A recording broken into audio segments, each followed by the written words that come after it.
할렐루야. 오늘 토요일 아침 1월 29일 새벽 예배를 우리 다 함께 가정에서 사도신경으로 시작하겠습니다. 전능하사 천지를 만드신 하나님 아버지를 내가 믿사오며 그 외아들 우리 주 예수 그리스도를 믿사오니 이는 성령으로 잉태하사 동정녀 마리아에게 나시고 본디오 빌라도에게 고난을 받으사 십자가에 못 박혀 죽으시고 장사한 지 사흘 만에 죽은 자 가운데서 다시 살아나시며 하늘에 오르사 전능하신 하나님 우편에 앉아 계시다가 저리로서 산자와 죽은 자를 심판하러 오시리라. 성령을 믿사오며 거룩한 공회와 성도가 서로 교통하는 것과 죄를 사하여 주시는 것과 몸이 다시 사는 것과 영원히 사는 것을 믿사옵나이다. 아멘. 우리 이 아침 찬송가 387장을 함께 부르겠습니다. 387장입니다.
아멘. 이 시간에 하나님 말씀 보겠습니다. 요한복음 8장 31절부터 41절까지 오늘 묵상 본문입니다.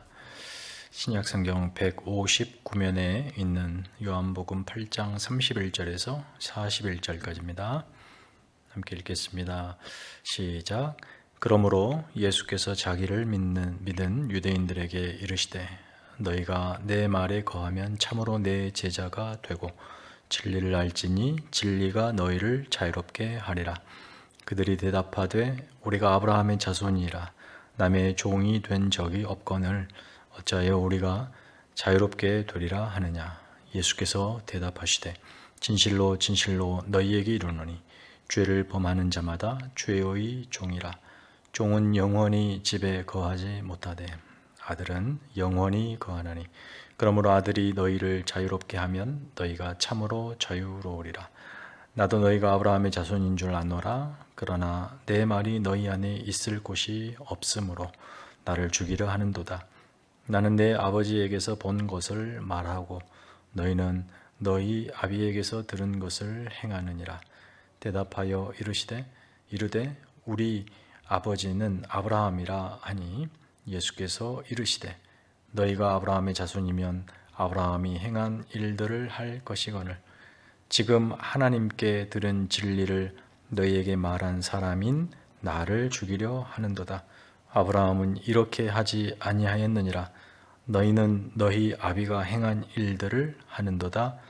대답하되 우리가 음란한 데서 나지 아니하였고 아버지는 한 분뿐이시니 곧 하나님이시로다. 아멘.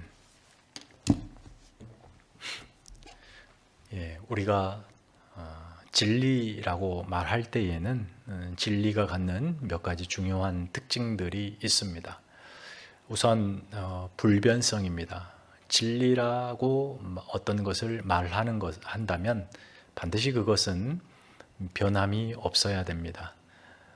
세대가 가고 역사가 바뀌어도 변하지 않아야 합니다. 이 세대에서는 진리였던 것이 다음 세대에는 진리가 아닌 것이 된다면 사실상 그건 진리가 아닌 것이죠. 두 번째로 진리가 갖는 것은 바로 객관성입니다. 객관성이라 하는 것은 어떤 특정 개인이나 특정 집단에 영향받지 않고 모두가 그렇다 인정할 수 있어야 된다는 것이죠. 어느 한쪽으로 편향되지 않고 그 있는 그대로 올바르게 드러내는 것이 진리입니다. 그리고 세 번째로 바로 규범성이라고 하는 것입니다. 다시 말해 인간이 모두가 보편적으로 공유할 수 있는 행동의 기준, 마땅한 도리, 본받아야 하는 어떤 생활, 삶의 규범, 기준 이런 것들이 바로 진리라고 하는 것입니다. 이처럼 변하지 않고 올바르며 삶의 기준이 되는 것이 진리라고 할 수 있습니다.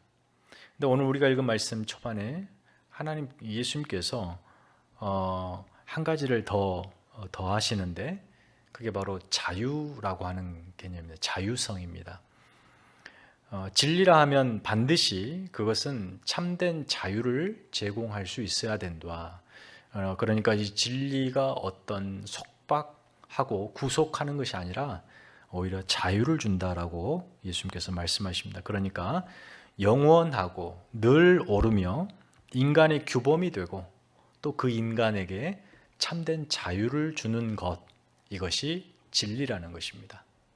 그렇다면 가장 중요한 질문이겠죠. 진리가 무엇이냐는 거죠. 그런 진리가 무엇이냐? 요한복음의 저자 요한은 복음서를 시작하면서 그 일성으로 태초에 말씀이 계시니라 라고 하며 그 말씀이 영원성을 갖는 그 영원성에 대해서 가장 먼저 끌고 들어옵니다.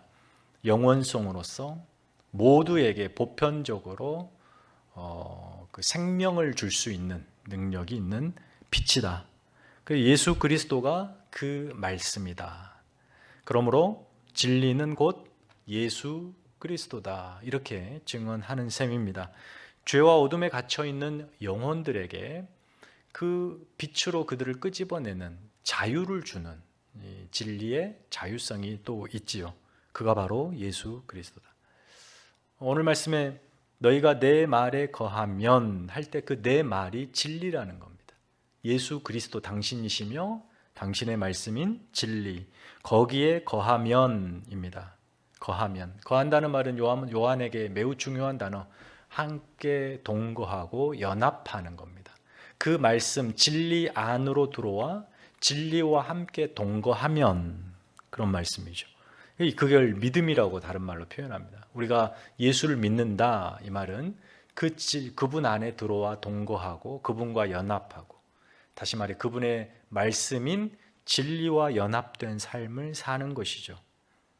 그럴 때 두 가지 유익이 있다라는 두 가지 유익을 예수님께서 말씀하시면, 첫 번째는 바로 주님의 참된 제자가 되는 것과 두 번째는 진리를 알게 된답니다. 어떤 지식적인 알미 아니라 경험적이고 관계적인 알미입니다. 그 결과로 그 진리가 자유를 준답니다. 예수님을 믿는다, 그분 안에 거한다라는 것은 전부 인격적인 관계예요. 어떤 지식적인 관계가 아니라 인격적인 거, 예수님의 성품, 그분의 생명, 그분의 영광과 연합되는 그 능력을 덧입는 것, 그 진리이신 예수님을 알아가며 그 진리다운 예수님을 닮은 삶을 사는 것. 그렇다면 그 반대의 삶은 무엇이겠습니까? 진리 밖의 삶이죠. 예수님 밖에서의 삶이에요. 예수님과 그분의 말씀과 무관한 삶. 그러니까 진리가 없는 상태, 진리를 모르는 상태. 그 예수 밖에서의 삶은 인간들이 마음대로 할 수 있고 마음대로 사는 삶이죠. 그래서 세상 사람들 그거를 자유라고 말하는데, 그러나 오늘 본문 34절에 보면은 결국 예수 밖의 삶은 죄의 종된 삶이다, 이렇게 이야기합니다. 자기 내면에 참된 규범이 없으니까 자기 스스로 규범을 만들거든요. 그런데 그 규범이 자기 자신을 영원한 생명으로 이끌거나 하나님께로 인도할 수 없기 때문에 결국 그 규범이 자신을 죄 짓는 곳으로밖에 끌고 갈 수 없기 때문에 결국 예수 밖에서의 모든 삶은 어떤 규범, 어떤 기준을 세우고 또 예수 밖의 사람들이 모여서 진리다라고 선언해도 그 진리는 결국 죄를 짓게 하는 것이기 때문에 바로 죄의 종이 된다. 중요한 그 비유가 예수님의 요한복음 15장에 가면 포도나무 비유가 있지요. 원줄기에 가지가 붙어 있습니다. 바로 그렇게 붙어져 있었던 가지가 원줄기로부터 떨어져 나갑니다. 이게 자유랍니다. 세상 사람들은 더 이상 속박이 없다는 거예요. 그런데 그 떨어져 나간 가지가 어떻습니까? 생명을 얻지 못하고 열매도 맺지 못하고 금세 죽죠. 그 자체는 버려진 삶이 되고 결국 죄의 싹신 사망, 평생 그 잘려져 나가 살고 죽는 그 순간 전부가 죄의 종된 삶이라는 거예요. 다시 말해 하나님을 떠난 삶, 예수님과 무관한 삶, 진리 밖에서의 삶은 자유가 아니라 오히려 죄에 속박된 삶이다. 참된 자유가 어디에 있냐? 진리 안으로 들어와야 된다. 죄로부터의 자유를 기독교가 말하는 것이지 진리로 속박하는 것이 아니라는 겁니다. 우리가 신앙생활을 하다 보면 하나님 말씀이 자신을 속박하고 어떤 막 규제하고 제한하고 하고 싶은 거 못하게 하는 것처럼 신앙생활을 생각하는 것은 잘못 이해하는 겁니다. 결코 우리는 속박이 아니라 자유입니다. 죄의 속박으로부터의 자유인 것이죠. 오늘날 우리 시대적 분위기가 진리를 거부합니다. 왜냐하면 진리라는 것을 속박이라고 생각하기 때문에, 묶여야 되기 때문에, 그대로 따라야 되기 때문에, 진리가 말하는 대로 그게 본이 되기 때문에 거기를 따라야 되는 전통, 신앙, 윤리, 도덕, 규범, 이 모든 것들, 이 젊은 세대는 이 모든 것들을 거부하지 않습니까? 기존의 질서, 전통적인 규범을 파괴합니다. 그리고 금기시되었던 울타리를 훌쩍 넘어가는데 그걸 많은 사람들이 환호하고 용감하다 그러고 그것을 옳다 그러고 잘했다 그러고 칭찬하면서 그쪽으로 다 가보자고, 이런 형국입니다. 미국에서는 1960년대를 매우 중요한 시대적 전환기라고 생각합니다. 왜냐하면 1, 2차 세계대전이 끔찍한 비극으로 끝난 후 그 세대들이 자라서 이제 결혼을 이제 전후 세대에 막 하면서 그때 아이들이 급증하거든요. 신생아들이. 그 당시에 태어난 60년대에서 80년대 20년 동안 태어난 그 세대를 소위 말하는 베이비 부머 세대라 그렇지 않습니까? 그 세대가 미국의 전체 인구의 당시 30%를 차지했습니다. 그런데 그때 태어난 이 베이비 부머 시대는 사상적으로는 이제 전쟁을 혐오하니까 보수에서 진보로, 그리고 이 문화적으로는 전통을 탈피하고 싶은 전통에서 그리고 자유로 이렇게 분출되는 시기였습니다. 반전 운동이, 전쟁을 반대하는 반전 운동이 도처에서 일어났고 또 새로운 히피 문화가 등장하게 되죠. 그런 것들이 사회 국가적 분위기를 주도하면서 이 베이비 부머들이 거리로 뛰쳐나와 자신들의 사상과 생각을 자유롭게 분출하며 소위 말하는 도덕성의 혁명이 일어납니다. 왜 혁명이냐면 기존의 도덕성을, 그 윤리성을 완전히 그 가치를 바꾸어 버렸기 때문에. 그래서 그들이 내건 슬로건이 이랬습니다. 있는 그대로 말하고 원하는 대로 하자. 지금 이 정신이 그대로 있지 않습니까? 있는 그대로. 뭘 감춰? 그리고 하고 싶은 대로. 뭘 못해? 우리는 우리만의 삶의 기준을 만들 수 있다라고 자신 있게 권리를 주장하죠. 부모 세대가 지켜온 전통과 가치를 철저히 거부해요. 부모 시대가 말하는 전통과 가치가 자신들에게는 브레이크라고 생각해서 그 잡는 브레이크를 넘어서기 위해서 더 엑셀레이터를 더 밟는 거예요. 가속을 더 하는 겁니다. 그렇게 하여 부모 세대로부터, 전통으로부터의 저항 세대가 지금의 세대인 거예요. 인간의 이성과 지성의 엄청난 과학의 발전을 함께 가져오면서 이들의 가치는 오직 과학이 말하는 데이터, 정보의 객관성에만 관심을 둘 뿐 철학, 또 인문학, 종교 이런 거에는 크게 관심 갖지 않습니다. 바로 그런 연장선상에 우리의 자녀들이 놓여 있습니다. 과학은 더욱 신뢰를 두텁게 확보해가고 정보와 숫자가 삶을 지배하는 가상현실이 이제 계속해서 확장되고 있어요. 우리 아이들이 살아갈 다음 세대는 바로 그런 객관적 정보, 데이터가 가상현실이라는 것을 만들어 그걸 신뢰하는 시대가 될 것이에요. 그러면서 인간이 가진 고유의 인간성과 그 존엄성은 갈수록 축소되어 가고 무관심되어 가고 가상현실에 갇히게 될 겁니다. 늘 설교 때마다 제가 강조했던 거, 우리의 현실은 하나님이 허락하신 거룩한 삶의 자리다, 사명의 자리다, 이런 말씀을 자주 드렸는데 바로 그 우리의 허락된 현실이 가상현실화가 되는 거예요. 그러니까 지금 하나님이 허락하신 삶의 현실은 별로 중요한 것이 아니고 이제 그들이 원하는 가상현실이 더 중요한 현실이 되어서 하나님의 사명의 자리를 외면하게 될 거예요. 그러나 아무리 과학이 발전하고 기상천외한 세상이 펼쳐진다 하여도 달라지지 않는 것, 변하지 않는 것, 바로 참된 진리는 오직 예수 그리스도라고 하는 사실이에요. 예수 안에 있어야 참된 진리가 주는 참된 자유를 우리 인생들이 경험할 수 있습니다. 그러므로 우리 아이들에게는 어떤 과학 문명의 문화가 아무리 발전을 해도 이 한 가지 사실은 꼭 기억하게 해야 돼요. 변하지 않는 진리, 영원한 생명의 말씀, 늘 옳았던 삶의 기준, 자유를 주는 참된 진리는 오직 예수 그리스도다. 그 예수 안에 거할 때 예수의 제자가 되고 진리를 알게 되고 그 진리가 자유를 준다.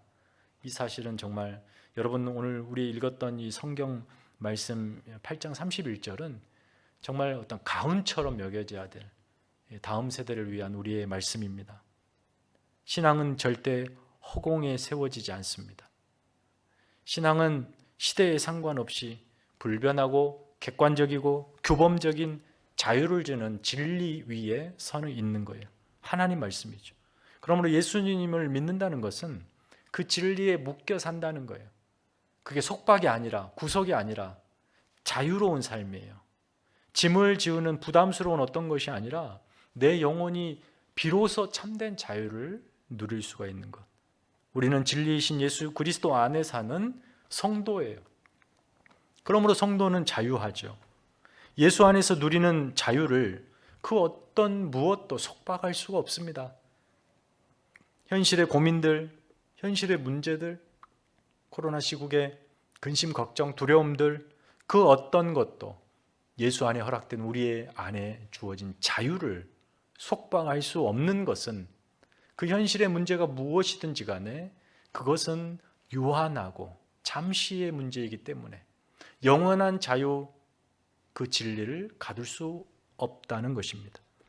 영원한 자유를 얻은 저와 여러분은 유한한 현실 속에 살면서 그 유한한 상황들이 우리를 버겁게 하고 힘들게 하지만 능히 그 진리가 주는 자유로 그 삶을 벗어날 수 있고 극복할 수 있고 이해할 수 있는 그런 은혜가 있다는 사실입니다. 그러므로 여러분이 당한 지금의 현실의 문제에 결코 속박당하지 않기를 바랍니다. 우리는 진리이신 주님과 묶여 있고 그분 안에 거하고 동거하며 그분에게 붙어 있어서 그분으로부터 오는 생명과 은혜와 복을 무한한 영원한 자양분들을 끊임없이 공급받고 사는 하나님의 백성, 하나님의 자녀라고 하는 사실입니다. 오늘 이 아침 이 말씀을 기억하시며 오늘도 주 예수 안에 진리 안에 거하여 참된 자유와 평강과 은혜를 누리시는 여러분 삶이 되시기를 예수의 이름으로 축원합니다. 기도하겠습니다. 거룩하신 하나님 아버지, 우리가 어디에 있는지 기억하게 하여 주옵소서. 보이는 현실은 답답하고 넘어서기 버겁고 두렵고 근심 걱정 염려가 많아 보이지만 우리가 예수 안에 있다는 사실은 불변합니다. 자유합니다. 하나님과 묶인 진리 안에서의 삶이 얼마나 생명이 풍요롭고 하나님의 은혜와 사랑이 넘치는지 다시 한번 깨달으며 우리의 마주한 현실을 당당하게 믿음으로 넘어서게 하여 주옵소서. 결코 현실과 문제가 우리를 속박할 수 없음을 예수가 허락하신 그 자유로 넘어서는 주님 안에 동거하는 성도의 삶을 실패치 않게 하여 주옵소서. 늘 주님 안에 머물기를 행복해하며 진리에 잇대어 사는 자유의 삶을 적극적으로 추구하며 오늘 하루도 주님 안에 자유하는 기쁨의 삶이 되게 하여 주시옵소서. 예수 그리스도 이름으로 기도하옵나이다. 아멘. 하늘에 계신 우리 아버지여, 이름이 거룩히 여김을 받으시오며 나라가 임하시오며 뜻이 하늘에서 이루어진 것 같이 땅에서도 이루어지이다. 오늘 우리에게 일용할 양식을 주시옵고 우리가 우리에게 죄 지은 자를 사하여 준 것 같이 우리 죄를 사하여 주시옵고 우리를 시험에 들게 하지 마시옵고 다만 악에서 구하시옵소서. 나라와 권세와 영광이 아버지께 영원히 있사옵나이다. 아멘. 우리 이 시간에 나눈 말씀에 근거해서 특별히 우리 사랑하는 자녀들이 이 진리에서 결코 떠나지 않도록 그들의 신앙생활 하는 데는 이 진리에 점점 깊이 들어와 하나님이 허락하신 우리 주님이 허락하신 참된 자유를 경험하고 하나님을 뜨겁게 사랑하는 우리 자녀들 되게 해주시라고 특별히 이 아침 자녀들을 위해서 기도해 주시고 그리고 교회를 위해서 우리 교회 하나님의 충만하신 은혜를 덧입혀 주셔서 맡겨진 사명 잘 감당할 수 있도록 또 내일 각 가정에서 흩어져 예배하고 또 현장에서 우리 목자 목녀들이 모여서 함께 예배하고 또 모임을 갖습니다. 그들에게 은혜를 베풀어 주시고 우리 예배를 기뻐 받아 주시라고 함께 이 아침 기도하겠습니다.